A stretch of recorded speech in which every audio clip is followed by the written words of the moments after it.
Je vous salue tous au nom de notre précieux Seigneur Jésus-Christ. Moi, c'est le pasteur Annie Kondo Akondo. Je suis là encore pour notre édification par la parole de Dieu. Et aujourd'hui, nous allons lire un texte pour lequel je veux simplement te dire, Dieu va bouger l'histoire de ta vie. Il va te booster. Nous allons prendre nos Bibles dans le livre de Matthieu, au chapitre 28. Nous allons lire juste le 3 premiers versets. La Bible est en train de nous dire ceci. Après le sabbat, à l'aube du dimanche, Marie de Magdala et l'autre Marie allèrent voir le tombeau. Soudain, il y eut un grand tremblement de terre, car un ange du Seigneur descendu du ciel vint rouler la pierre de devant l'ouverture et s'assit dessus. Il avait l'aspect de l'éclair et son vêtement était blanc comme la neige. Parole du Seigneur. Vous allez comprendre que nous sommes encore dans la mouvance de la résurrection. Et là, c'est comme si on nous montrait un tableau de ce qui s'est passé pendant la résurrection. Or, vous devez comprendre que tout ce qui s'est passé là ne s'est pas passé dans la maison d'une personne, c'était au cimetière. Vous connaissez l'aspect du cimetière. Il n'y a que des tombeaux, il n'y a rien d'autre. Mais ce jour-là, le cimetière a changé d'aspect. La Bible est en train de nous montrer, dans ce cimetière-là, Dieu a envoyé l'ange, afin qu'il puisse accomplir sa parole.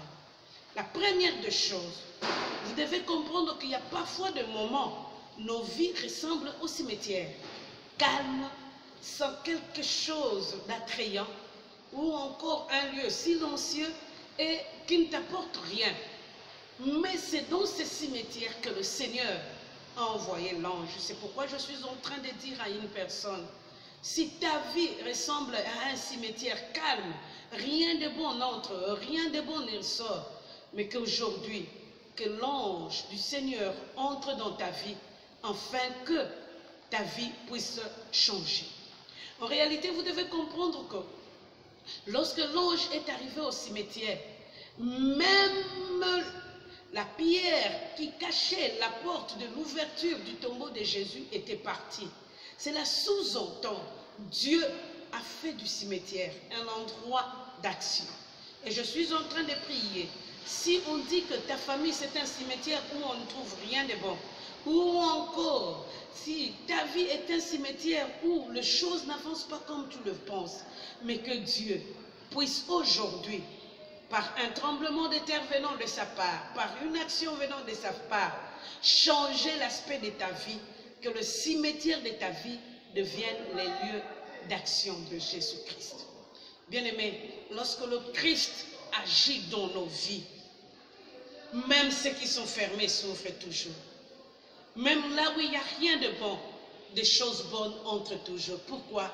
Parce que les actions que le Christ, les actions que notre Dieu par Jésus accomplit dans nos vies changent l'aspect. Même si les gens disent que tu es un cimetière, oh bonga kate, zala calme, parce que l'heure a sonné où Dieu prend ta vie comme étant un lieu de ses miracles, mais un lieu aussi de ses actions. La Bible nous montre que lorsque le tremblement de terre a intervenu dans ces cimetières, tout avait changé. Même ce qui était impossible est devenu possible. Et moi je suis en train de prier pour que ce qui est impossible, qui ne peut jamais s'accomplir par tes propres efforts ou par les efforts des autres personnes, puisse devenir possible à cause de ce que Jésus est en train de faire dans ta vie. Bien-aimé, le cimetière est pourquoi? Parce que Dieu a commencé à agir. Et je prie le Seigneur que Dieu commence à agir aujourd'hui dans ta vie, afin que sa gloire apparaisse en toi dans le nom de Jésus. Nous disons Amen. N'oubliez pas, avant la prière, vous pouvez liker sur cette vidéo pour la partager, mais vous pouvez aussi vous abonner afin que vous puissiez recevoir à chaque instant des messages venant de votre part. Prions le Seigneur. Seigneur, une chose impossible Le cimetière ne pouvait jamais être un lieu où le miracle pouvait s'accomplir. Mais tu as choisi un cimetière à cause de la présence de ton Fils. Et le cimetière est devenu un lieu d'action. C'est pourquoi je suis en train de prier à cause de la présence de Jésus dans nos vies. Que tu changes nos familles en lieu de miracle. Que tu changes aussi nos vies en lieu de miracle. Que tu changes tout ce qui nous entoure en lieu de miracle pour que l'on sache que réellement toi, Dieu, tu es le Dieu d'action. Bénis chaque personne qui est en train de nous suivre aujourd'hui. Dans le nom de Jésus, nous disons Amen. Que Dieu vous bénisse.